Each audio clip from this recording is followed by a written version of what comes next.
Intinya bisnis itu adalah berani memulai. Ya. Artinya tadi bagaimana saya bisnis kecil-kecilan, tidak ada yang kecil, semuanya besar. Semua besar. Semua besar dalam artian kita Tapi berani memulai. semuanya dimulai dari yang kecil. Dari yang kecil. Dari yang kecil. Kemudian yang kedua, setelah berani memulai bisnis itu, berarti kan harus ada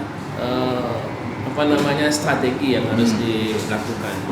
Karena strategi itu yang tadi kita ceritakan itu strategi bagaimana bisnis itu sukses. Oke. Dan semua aspek kehidupan ini kan sebenarnya bisnis. Iya, Sedangkan iya. kita dengan Allah saja itu kan berbisnis ya. Ya. Kita jual beli dengan Allah itu. Oh. Itu kan bahkan Alat tijaratin tunjikum. tunjikum. Won't you take me home and give me wings to fly? We can be alone in the castle in the sky. We can run away and leave this world behind. Please just take me home to a castle in the sky. Castle in the sky. Won't you take me home? Take me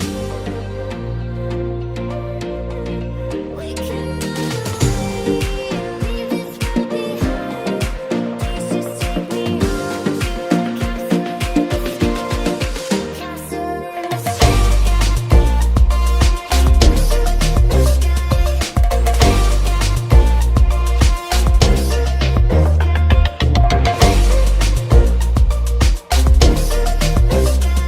Allah wabarakatuh. Alhamdulillahirabbil alamin, bihi nasta'in wa ala umuri dunya waddin, asyhadu an la ilaha illallah wa asyhadu anna Muhammadan abduhu wa rasuluh la nabiyya ba'dah.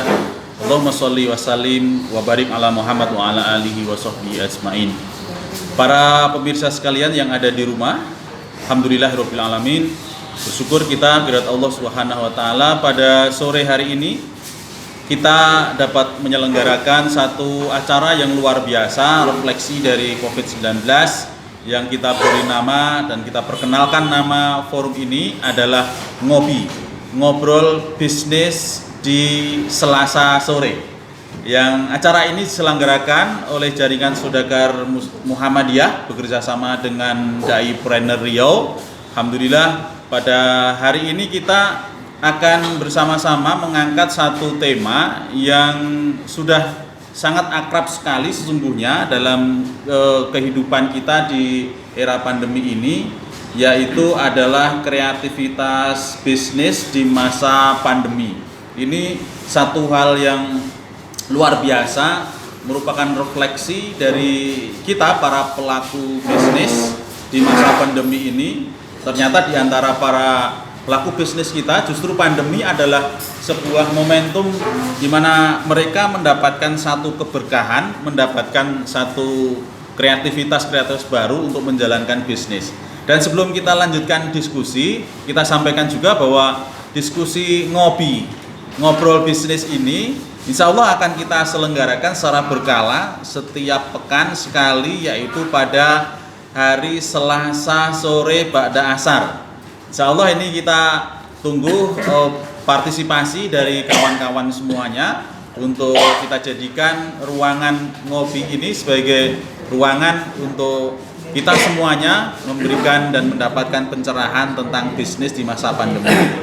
Dan hari ini alhamdulillah kita akan bersama dengan orang-orang yang luar biasa, pelaku bisnis kita dan seorang praktisi, dan ada juga kawan-kawan dari praktisi bisnis yang ada di forum ini. Kita sapa terlebih dahulu praktisi bisnis kita yang luar biasa. Beliau adalah seorang ustadz sekaligus pebisnis handal di Kota Pekanbaru, owner dari luxury furniture. Kemudian beliau juga seorang entrepreneur, trainer juga yang luar biasa, Ustadz Haji Zulfadli.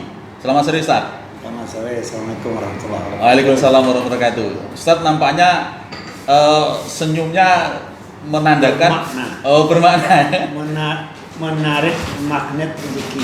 menarik magnet rezeki, karena sebagian dari rezeki itu diperoleh dari senyuman ya. Iya, insya Allah.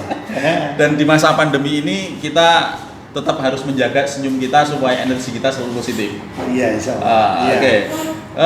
Kemudian bersama dengan kita juga seorang akademisi yang juga beliau sangat concern, perhatian sekali dengan dunia bisnis. Dia adalah Ustadz Dr. Sahrullah Umar. Selamat sore Ustadz. Selamat sore. Sehat Ustadz ya? Ya, karena ada Heb Coffee ini ya. Ini Ini yang bikin luar biasa. Luar biasa. Dan acara kita hari ini juga disponsori oleh Herb Coffee, produk dari Pioner. Bionef. Ya. Dan tempat kita hari ini adalah coffee shop Warkop Akasia. Akasia. Warung kopi Akasia. Warung kopinya orang berbisnis. Iya, insya Allah. Kalau ingin berbisnis datang Kemari. Ya, oke, baik Ustadz Zulfadli. Saya ingin tahu terlebih dahulu sebelum nanti ke Ustadz Sahrullah. Ustadz kan seorang pelaku bisnis. Ya. Naik turunnya sebuah proses bisnis pasti Ustadz juga sudah mengalami ya. Kadang untung, kadang rugi, kadang memang sengaja untuk dirugikan supaya untung, gitu kan. Nah, di masa pandemi ini, sebelum kita bicara soal kreativitasnya, ketika kemarin ada dentuman wabah COVID ini, yang pertama kali Ustaz rasakan apa kira-kira? Ya, secara normal tentu kita ada semacam kekagetan juga. Kekagetan ya? Ya. Tapi setelah kita berpikir jernih, karena rezeki itu kan tidak pernah salah alamat. Betul. Jadi antara cobaan dengan rezeki itu tidak pernah salah alamat. Iya. Jangankan kita sudah hidup di atas dunia ini, baru dalam kandungan 120 hari, setelah roh ditutupkan ke dalam jasad, apa janji Allah?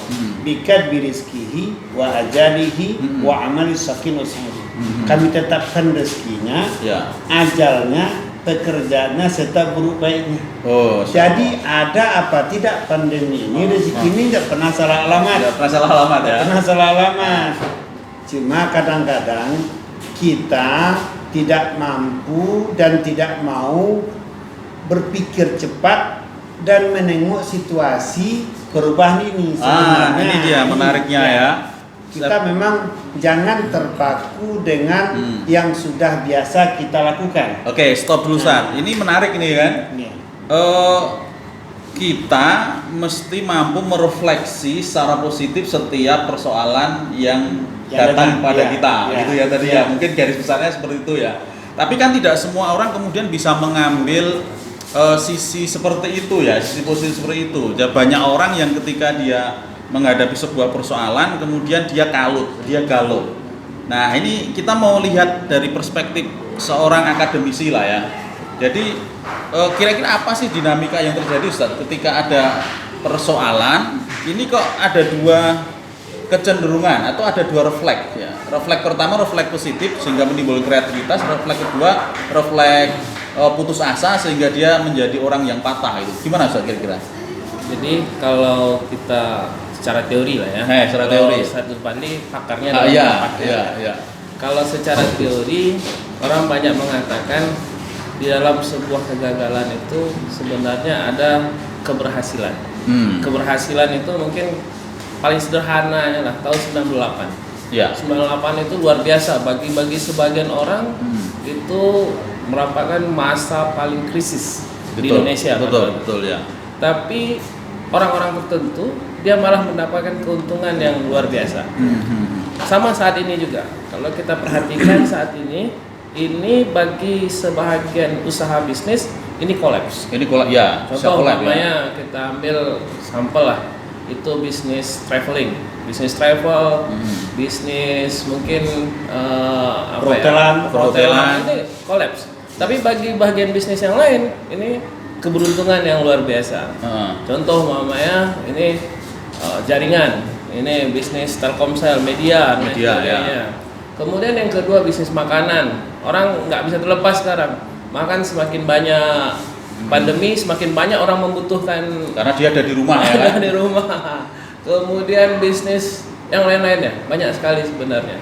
Jadi sebenarnya dalam banyak teori lah mengatakan sebenarnya bagaimana kita melihat peluang lain.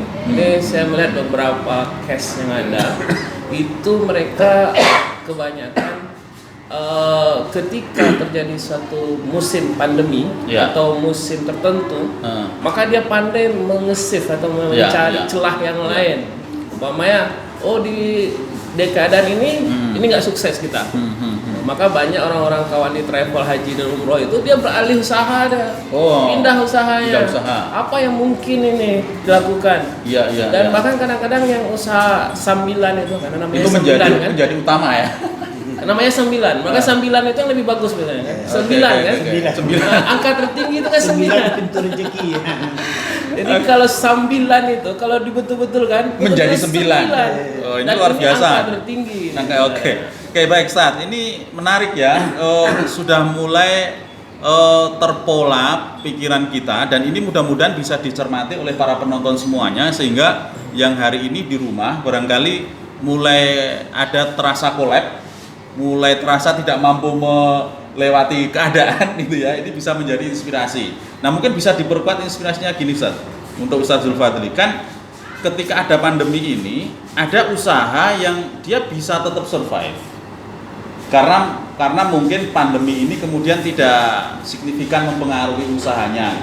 Contoh misalnya telekomunikasi misalnya kan, itu kan cukup tidak terpengaruh ya. Tapi ada usaha lain misalnya retail misalnya, ini kan terkoreksi, bahkan sahabat kita Ustadz Mukhlis kemarin cerita terkoreksi bahkan sampai 30% ya. Ini persoalan gitu. Jadi kira-kira kalau kita bisa petakan gitu, usaha seperti apa yang bisa survive di masa pandemi, dan usaha apa yang kemudian perlu penanganan sehingga bisa dia adaptasi di masa pandemi ini kira-kira. Sebenarnya memang pertama kita harus paham secara akidah bahwasanya cobaan itu tidak akan pernah melebihi kemampuan. La yukallifullahu nafsan illa wus'aha. Kita harus paham itu. Lalu yang kedua, dan kita harus yakin dengan janji Allah. Dalam diskusi ana inda dhanni 'abdi bi. Saya ini tergantung persangkaan hambaku. Apabila hambaku persangka baik, kuberikan yang baik itu. Apabila hambaku persangka jelek, kuberikan yang jelek itu. Jadi dengan cobaan yang ada itu, justru potensi hati kita memang harus cepat menangkap, potensi pemikiran kita harus cepat menangkap, lalu reaksi kerja kita juga harus cepat menangkap. Contoh seperti saya kan selama ini bisnisnya mebel Jati. Mebel itu kira-kira terkoreksi berapa persen itu? Nah, ini 70%, sisanya maksimal itu hanya 20-30%. Oh gitu. Coba. Sementara pekerja yang kita pekerjakan di sana itu sangat banyak. Di Pekanbaru ini saja ada 30. Sementara 20-30% sudah maksimal itu. Nah, untuk bisa survive. Nah, jadi makanya pada waktu itu kita harus mampu membaca pasar. Oh gitu. Sebagaimana yang dikatakan oleh Ustaz Sarullah tadi, apalagi kita stay at home. Bapaknya di rumah, ibunya di rumah, anaknya di rumah, adik kakaknya di rumah. Kira-kira di rumah kerjanya apa? Sudah jelas makan minum. Kalau yang spesial tentu kita serahkanlah apa kerjanya. Yang umum itu kan, berarti dia butuh makanan. Nah, alhamdulillah saya memang cepat mengambil posisi peluang itu ya. Dan makanan yang memang sangat menarik itu yang siap saji. Nah, saya sekarang frozen itu kan istilahnya kan dari ikan, daging, ayam yang sudah setengah matang itu tinggal goreng. 1 atau 2 menit sudah jadi dia. Oh gitu. Termasuk juga kantangnya, kacangnya segala macam. Sehingga apa yang terjadi? Sehingga kemarin itu di saat-saat genting seperti itu ternyata omset kita naik di makanan itu. Nah, termasuk herbal ini. Nah, herbal sudah jelas ingin menjaga istilahnya fisiknya selalu sehat dan tidak berefek negatif, maka herbal sangat ditunggu juga di saat pandemi seperti ini. Oke, jadi poinnya pertama, bisnis itu ternyata tidak bisa kultus saja. Iya. Jadi memang kultus di mebel gitu kan.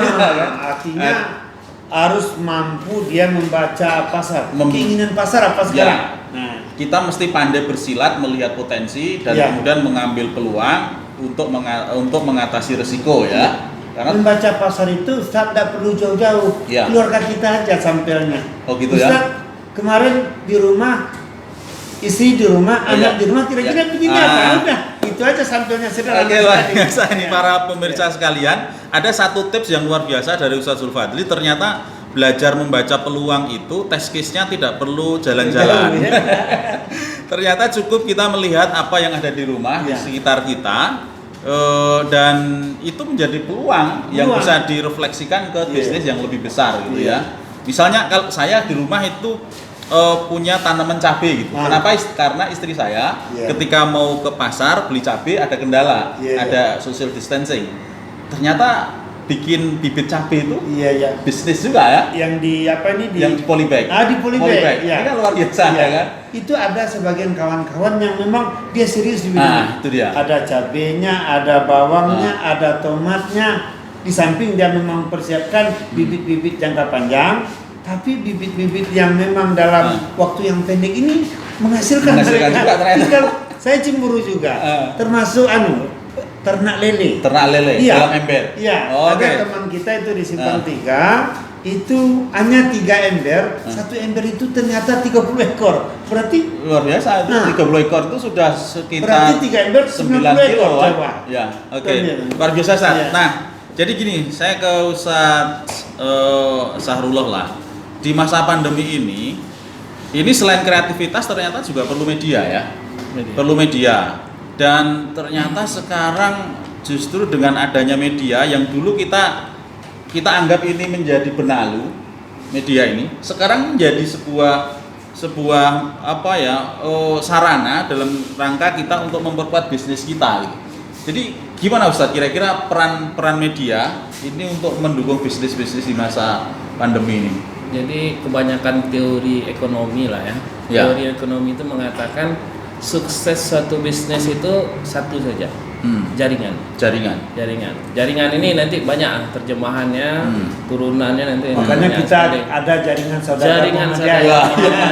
Itulah konsepnya sebenarnya, kan? Dasarnya gitu ya. Dengan jaringan saudara Muhammadiyah, ngopilah kita di sini, gitu kan? Warung kopi apa namanya, Ustaz? Warkop Akasia. Di Jalan Sudirman, di Hotel Akasia. Warkopnya orang berbisnis. Itu penting tuh. Jadi warkop seperti ini merupakan trending lah. Trending di masa pandemi. Bukan hanya di masa pandemi, di kalangan bisnis saat ini. Jadi kalangan bisnis saat ini orang cenderung untuk berpikir luas. Dia tidak mau terbebani, bahkan banyaklah cash dan banyak kejadian orang nggak butuh lagi kantor, nggak butuh lagi tempat apa. Yang dibutuhkan itu adalah satu tempat ngobrol gitu. Dengan santai sambil minum kopi herbal cafe kan, herb cafe. Jadi yang pertama tadi yang harus dibangun itu adalah jaringan. Jaringan ini banyak model yang bisa kita kembangkan. Pertama yang pasti adalah media. Karena media ini adalah terobosan sarana juga ya. Terobosan yang paling hebat lah di masa yang kita sebut dengan 4.0 sekarang ini.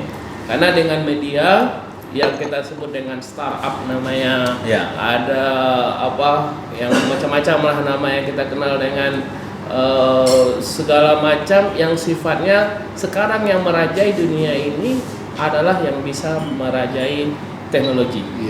Jadi orang yang bisa teknologi dan semua bisnis kuncinya adalah di teknologi. Ketika teknologi maksudnya teknologi informasi di sini. Karena ini yang pertama kali untuk membangun jaringan itu. Tetapi sebenarnya ada aspek lain kalau kita mau kembangkan lagi selain daripada jaringan media ini adalah jaringan komunitas. Komunitas. Seperti daipreneur ya. Daipreneur komunitas seperti ini biasanya umpamanya kita punya Facebook. Facebook itu sebenarnya komunitas. Ya, ya. Komunitas tertentu, mungkin di sana kita lah umpamanya masing-masing kita ini punya follower, punya kawan 5.000. Ya, ya. Kalau 5.000 ini dilipat gandakan, ada 10 orang sini, 5 kali 10.000, 5 kali 10.000 sudah 50.000. Itu belum lagi kalau kita bikin ada yang namanya halaman web. Ya, ya. Kemudian jadi pernah saya 2014 waktu saya ngelola Akademi Dai Cilik itu, Ya. mulai start point waktu itu mulai sederhana saja. Sederhananya saya ingin membangun sebuah channel YouTube yang sangat besar.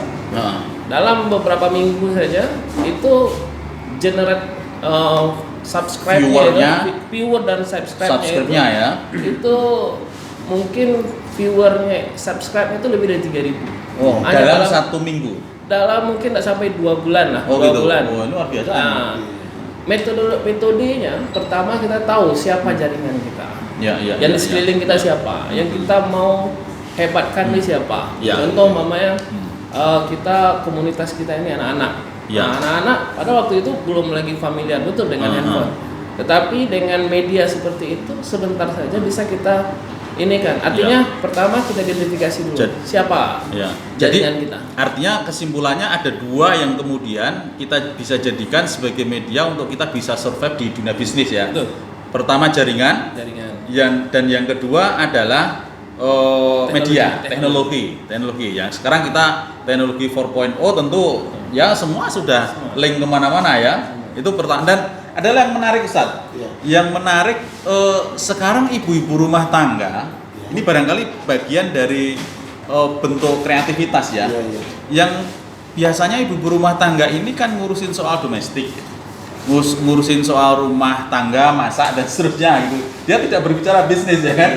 Nah, enggak tahu kenapa sekarang di masa pandemi ini ada muncul wirausahawan domestik rumahan gitu kan, yang dia tetap di dapurnya, tetapi dari dapur itu ternyata dia bisa jualan gitu ya. Bahkan saya ingat waktu saya ikut pelatihan jaringan saudagar Muhammadiyah di Surabaya, itu saya ingat sekali apa yang dikatakan oleh Pak Khairul Tanjung. Almarhum. CT. Oh, CT. Oh, sorry. Kan Pak Najih ya. Lalu kata beliau, di saat ada salah seorang peserta mengatakan, kalau saya punya duit, saya juga bisa seperti Bapak. Lalu apa kata beliau? Anda salah. Apakah saya dulu juga seperti ini? Saya kan juga tidak punya apa-apa. Oh gitu ya. Cuma di pikiran Anda modal usaha itu duit. Sementara duit itu hanya salah satu. Dan di antara modal yang luar biasa itu adalah media. Nah, ini terbukti ada pelanggan kita yang hanya tinggal ambil gambar di mana-mana, lalu kerjasama sama orang toko, dia hanya jual gambar aja. Bisa jualan ya? Ternyata omsetnya luar biasa.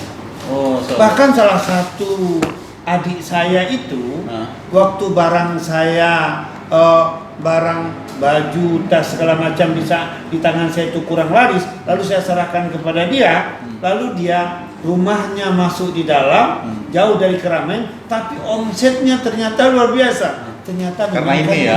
Sampai sekarang dia sudahlah anaknya kecil-kecil, jumlah anaknya banyak, lalu dia tidak bisa kemana-mana. Ternyata dengan media ini luar biasa omsetnya. Sekarang melebihi penjualan, bagus, mobilnya bagus, dia di rumah aja. Juga ibu-ibu yang lain yang bisa bikin masak, bikin kue, lalu masakan-masakan unik tradisional, kan yang mahal di restoran itu kan yang tradisional yang dibikin ibu-ibu. Ini yang original, yang asli. Ternyata di share. Nah, luar biasa sekali memang kejadian yang seperti itu sekarang lebih kaya ibu-ibu daripada bapak. Jadi banyak anggur. Hati-hati bapak karena di masa pandemi ini banyak di rumah dan penghasilannya berkurang. Dan ibu-ibu ternyata penghasilannya bertambah. Bapak-bapak yang bantu. Paling tidak bantu nyicip. Ya mudah-mudahan begitu dan tidak mempengaruhi keharmonisan rumah tangga. Ustaz, Ustadz berdua ini kita juga kehadiran tamu nih, yang kita juga bisa mendengarkan bagaimana pengalaman mereka. Ini Ustadz Mukhlis ini kan bergerak di bidang retail ya. Tentu pengalamannya berbeda dengan Ustadz Zulfadli yang di mebel ya. Tapi kita tengok Ustadz Mukhlis kan juga masih survive gitu kan. Saya tidak tahu apakah ini terpaksa survive atau memang survive. Tapi kita tanya ya, mungkin Ustadz Mukhlis bisa bercerita bagaimana pengalaman Ustadz Mukhlis ketika di masa pandemi ini, trik-triknya supaya kita bisa survive seperti apa nih, siaga nih. Jadi kita perkenalkan Ustadz Mukhlis ini adalah owner dari Siaga, dan apa itu Siaga barangkali nanti bisa diperkenalkan juga. Terima kasih atas waktunya Ustaz Santoso dan Ustaz Zul, Ustaz Abdullah. Baik, saya bergerak di bisnis retail pakaian seragam sekolah. Oh ya. Nah, utamanya ada retail pakaian seragam sekolah. Jadi efeknya itu sangat luar biasa masa pandemi ini. Pada saat keluar informasi bahwasanya anak-anak di sekolah kan di rumah, itu omsetnya kalau Ustaz tadi bilang tinggal 30%, saya makan ada sampai 1 hari 0%. Alias tidak ada omset. Nah, ini berlangsung di awal-awal. Saya coba berpikir, apalah ya untuk survive. Waktu itu saya berpikir begini, kondisi ini kemungkinan hanya 3 bulan. Bahasa sederhananya, ya udahlah kita makan tabungan aja lah 3 bulan ini. Pada saat itu sampai ke situ 3 bulan. Untuk 3 bulan kita insya Allah masih, karena waktu itu semuanya masih ngambang. Berapa lama ini, ada yang bilang sampai bulan Juli, ada yang bilang Agustus. Kayaknya ini nggak ada masalah. Alhamdulillah memang kebetulan juga istri punya tabungan, ya udahlah kita hitung yang jelas biayanya operasional itu minimal operasional cost-nya kita efisiensikan. Yang sebelumnya sekian kita jadikan, ya kita kurangi 30-40%. Yang penting bisa berjalan dulu. Tapi 1 bulan berjalan melihat sepertinya ini tidak ada suatu kepastian. Jadi berkelanjutan. Berkelanjutan sepertinya gitu kan. Bahkan saya mencoba meningkatkan cadangan untuk bertahan itu 6 bulan ke depan. Oh gitu. Saya pikir oke lah untuk 6 bulan ke depan gitu kan. Udah masih bisa sanggup 6 bulan ke depan, oke, masih sanggup. Tapi jalan bulan kedua, melihat informasi grafik terus bertambah, dunia mulai kacau. Ini nggak bisa seperti ini terus, pikir saya kan. Bahkan ada informasi pada saat itu, informasi untuk sekolah yang memang langsung ke bisnis saya, itu Januari 2021 baru akan mulai. Wah, ini nggak bisa. Makin kacau ya. Makin kacau. Saya berpikir apa yang harus saya lakukan, Bahkan saya pernah berpikir mau jual sembako. Banting setir. Bukan banting setir. Jadi gini, kita punya space usaha cukup besar, 22 pintu gitu. Kemudian juga di pinggir jalan raya, jalan lintas. Kenapa tidak coba? Karena kebetulan saya juga punya guru bisnis di sana yang sudah punya 100 unit toko. Kurang lebih produknya, kalau dia jual ke perlengkapan sekolah juga, tapi tidak seragamnya. Tapi ada ATK, ada segala macam, itu imbasnya sama. Cuman karena beliau punya manajemen keuangan yang bagus ya, jadi bisa bertahan mempertahankan karyawan waktu 3 bulan pertama. Akhirnya beliau itu mencoba yang sebelumnya tidak menjual sembako, dia di produk di toko-toko dia yang ada itu disuplai sembako sekitar kurang lebih nilainya 20-30% dari total stok dia, stok toko. Saya berpikir seperti itu. Tapi saya berpikir lagi, kalau saya keluarkan uang untuk ini, berarti kan uang tabungan saya. Berarti apa iya pasti ini produk laku dengan kondisi toko saya seperti ini yang bukan dari awal adalah sembako? Pertanyaannya berikut. Akhirnya saya konsultasi dengan teman-teman yang sudah bermain. Bahkan saya tanyakan teman-teman saya yang di Asosiasi Masyarakat Retail Indonesia, itu AMRI di Tangerang. Beliau juga pemain retail, memang sudah lama. Dia bilang begini, syarat untuk retail sembako Bapak harus di pemukiman. Itu satu. Yang kedua, ini adalah barangnya ibu-ibu. Nah, Bapak sensitif harga. Kalau Bapak tidak bisa mendapatkan harga yang sensitif, luar biasa sulit. Wah, saya bilang ini berarti harus ulang dari awal. Sedangkan kita punya stok dana yang hanya untuk bertahan 6 bulan ke depan. Kalau dana itu kita pakai, berarti cadangan itu mungkin 2 bulan 3 bulan itu kita terpakai untuk barang baru. Spekulatifnya terlalu spekulatif tinggi. Kondisi spekulatif tinggi. Akhirnya saya pikir apa sih yang mungkin cepat gitu di mulai bulan itu. Teringat waktu itu mulai digalakkan yang namanya masker. Iya, iya. Nah, masker, kan? Saya berpikir toko saya di pinggir jalan, lalu lintas traffic oke gitu. Akhirnya saya bersama Iki mencoba membuat masker sendiri. Kita hanya coba-coba aja itu, coba-coba. Berarti pandai membaca situasi ya. Kurang begini. Jadi kita lihat kondisi pasarnya. Jadi begini, pasar nggak bisa berdasarkan asumsi. Oh, menurut kita seperti tadi saya bilang, oh sembako bagus. Pertanyaannya posisi toko saya di situ, sekitar setengah kilo ke belakang itu adalah kampus, bukan perumahan penduduk. Di belakangnya lagi adalah komplek kos-kosan, bukan ibu-ibu. Berarti saya beresiko menjual produk sembako tadi karena apa? Ibu-ibu ini jauh. Berarti kan saya ibu-ibu harus bersengaja datang ke toko saya. Sedangkan sebelum ke toko saya, toko sembako sudah banyak. Bahkan sudah ada yang lebih besar.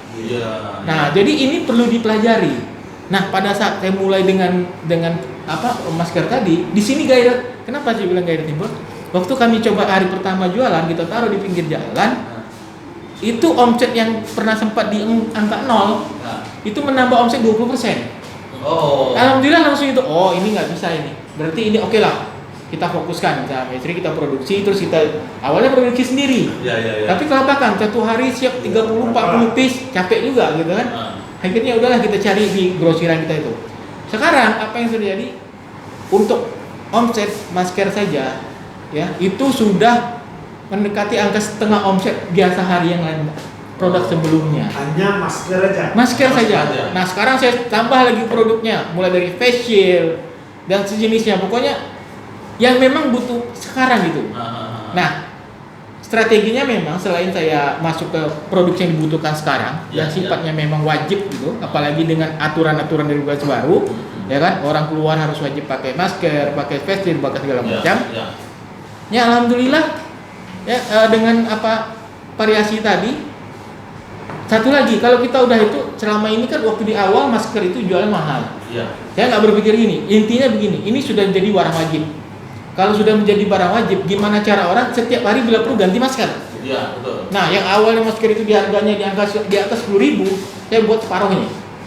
Dan alhamdulillah ada yang sampai beli 5, ada yang beli 3, pokoknya jarang beli 1. Pokoknya asumsinya mereka sekali pakai ganti. Sebisa mungkin dia ganti, sebisa mungkin satu orang tuh bukan punya 1.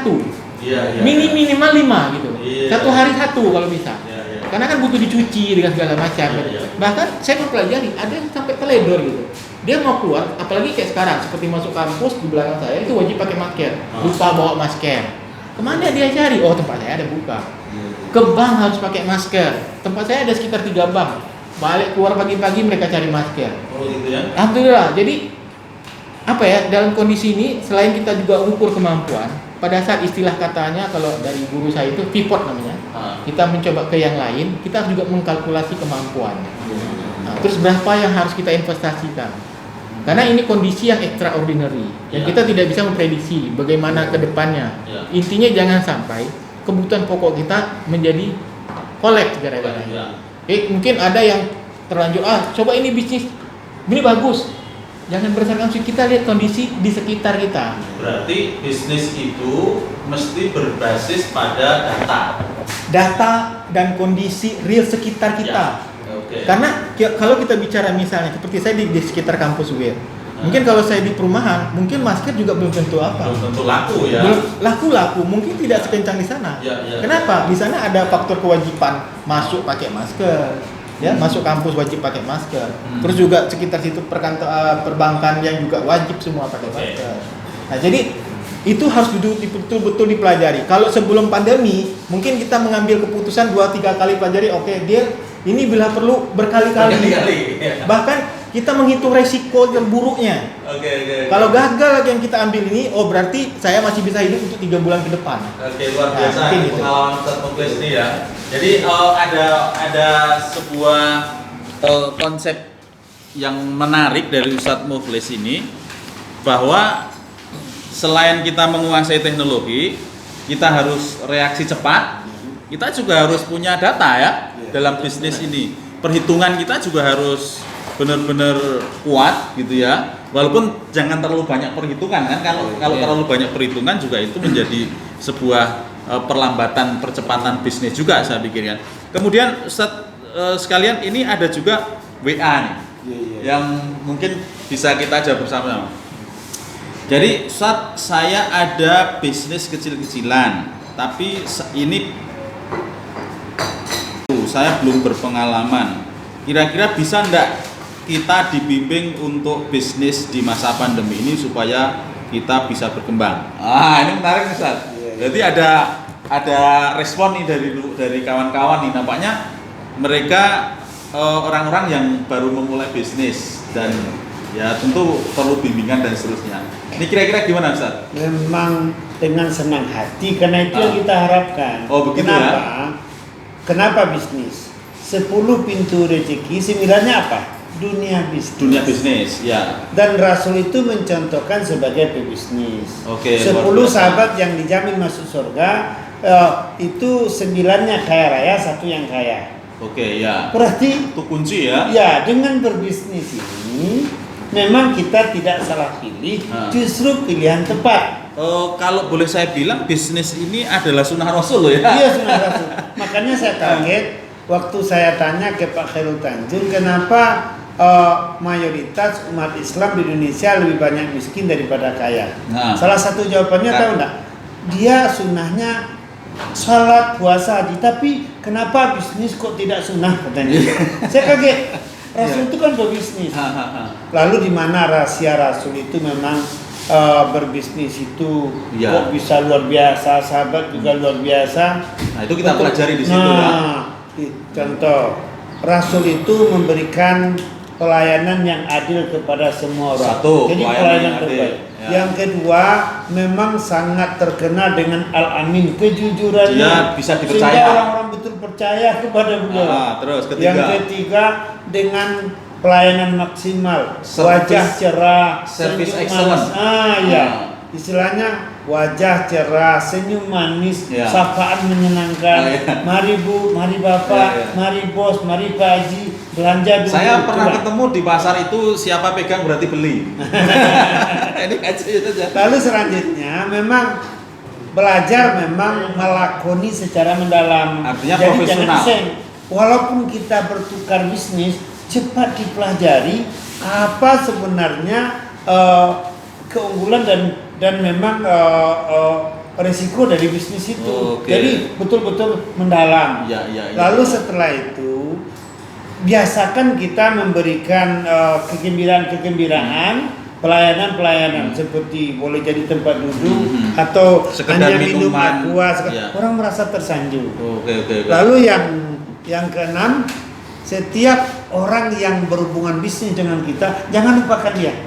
Sehingga dia terkesan sahabat saya, teman saya, kenalan saya. Ustaz Santoso itu teman saya, Ustaz Sarwar teman saya, Pak Haji Mukhlis teman saya. Jadi jangan pernah diputus yang sudah kenal. Jadi dia ingat kalau mau beli, misalnya mau beli masker tempat Pak Haji Mukhlis, sudah ada brandnya ya. Bagus. Nah, kita kadang-kadang membangun image seperti itu kita tidak mampu. 6 hal ini saya yakin kalau dipraktekkan sudah luar biasa. Luar biasa sekali. Dan kita sampaikan juga para pemirsa sekalian bahwa jaringan kita ini, jaringan Saudagar Muhammadiyah dan komunitas Daipreneur ini sesungguhnya juga sebuah forum di mana kita nanti ke depan akan memberikan bantuan kepada pengusaha-pengusaha muda, bukan berarti bantuan modal ya, tetapi adalah bantuan pembinaan, bimbingan, dan kemudian kita juga akan upayakan membuat jaringan-jaringan di mana nanti ada pengusaha-pengusaha yang bisa saling bantu-membantu. Untuk saling menguatkan usaha-usaha kecil. Catat hari Selasanya.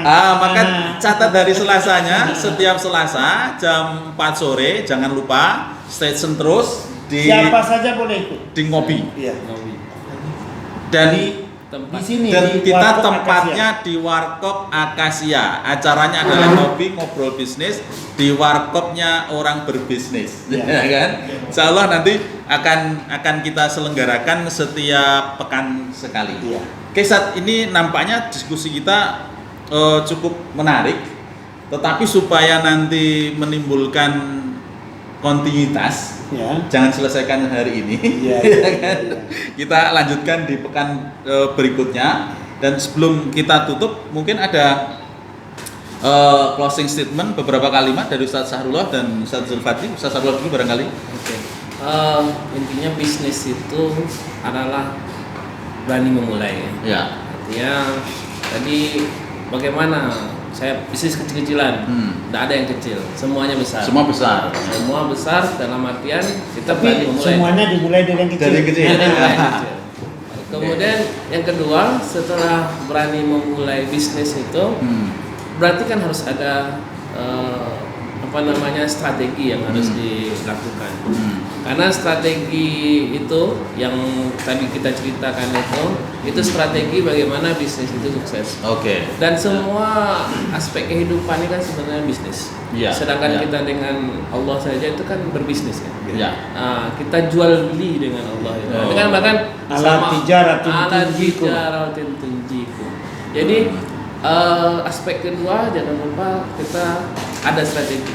Dari mana kita tahu strategi ini? Dari kita berdiskusi. Seperti ini ya. Seperti ini. Jadi berjamaah lah. berjamaah, diskusi, saling berbagi, kemudian ada pembangunan jaringan. Karena Oke. tanpa adanya jaringan, oke lah kita punya produk, tapi produk kita nggak dikenal orang. Iya, betul. Kemudian minimal produk kita itu tidak bisa kita share kemana-mana, Ya. maka percuma saja. Percuma Maka saja bahkan ya. Orang mengatakan yang penting itu sebenarnya dalam bisnis itu marketingnya, bukan produknya. Sehebat apapun produk kita, orang nggak tahu, maka percuma saja. Oke. Maka strategi marketing itu mungkin yang perlu kita. Jadi intinya bisnis itu ujungnya adalah di strategi marketing. Strategi Marketing. Di masa pandemi harus disesuaikan. Itu mungkin ya. untuk kajian topik Kajian berikutnya. Ustaz Zulfatli mungkin 2-3 kalimat. Ya, luar biasa sekali apa yang katakan oleh Ustaz Sahrullah tadi. Ya. Memang harus istilahnya kita punya keyakinan, berani memulai, Ya. lalu Punya strategi. atau punya ilmu. Ya. Nah, saya tambahnya sedikit aja. Kalau kita sudah mengambil porsi bisnis, berarti kita sudah mengambil porsinya besar dan porsinya sunnah. Ya. Rasul dan dicontohkan oleh para sahabat dan Ya. ulama terdahulu sudah membuktikan seperti itu. Betul. Nah, kita jangan pernah malu dan jangan pernah berhenti cerita tentang bisnis kita. Oh gitu ya. Misalnya Pak Haji Mukhlis jual masker. Beliau selalu cerita, Ya. Ustadz Santoso masker sudah ada, harganya murah, bahannya bagus. Masker sudah ada di tempat saya, harganya murah, tempat saya di sana. Langsung tidak langsung kita harus ceritakan apa produk kita, apa keunggulan kita, di mana alamat produk kita. Jadi memang sebenarnya bisnisnya alami sekali. Jadi jangan pernah merasa kita itu berbisnis nih kasak-kusuk. Harus besar. Oh gitu. jangan. Oh, ya. Memang kita awali, ya kan? Lalu kita jalan terus. Nah, dan lagi sebagai tambahan, Satu kalimat aja. istilahnya bisnis ini ibadah yang luar biasa. Oke, ini mungkin Ibadah closing yang luar biasa ya. Iya, karena memang andaikan kita punya dalam 2 hadis itu, andaikan kita punya dosa, yang dosa itu tidak bisa ditutupi dengan puasa, salat dan haji, ternyata orang berbisnis, ya kan? di Hotel Akasia. Di Hotel Akasia juga di Jalan Jalan Sudirman sebelum flyover kita belok kiri. Pokoknya ini ruang yang luar biasa dan setiap sudutnya memberikan inspirasi kita untuk mengembangkan bisnis kita. Jangan takut untuk berbisnis, sekecil apapun itu tidak penting, tapi yang penting adalah bagaimana hal-hal yang kecil itu kita kelola, kita bina, kita atur dengan istimewa. Mudah-mudahan yang kecil dan sederhana dari bisnis kita menghasilkan sesuatu yang istimewa untuk kita semuanya. Terima kasih dan sampai jumpa. Terima kasih para narasumber. Assalamualaikum warahmatullahi wabarakatuh. Waalaikumsalam.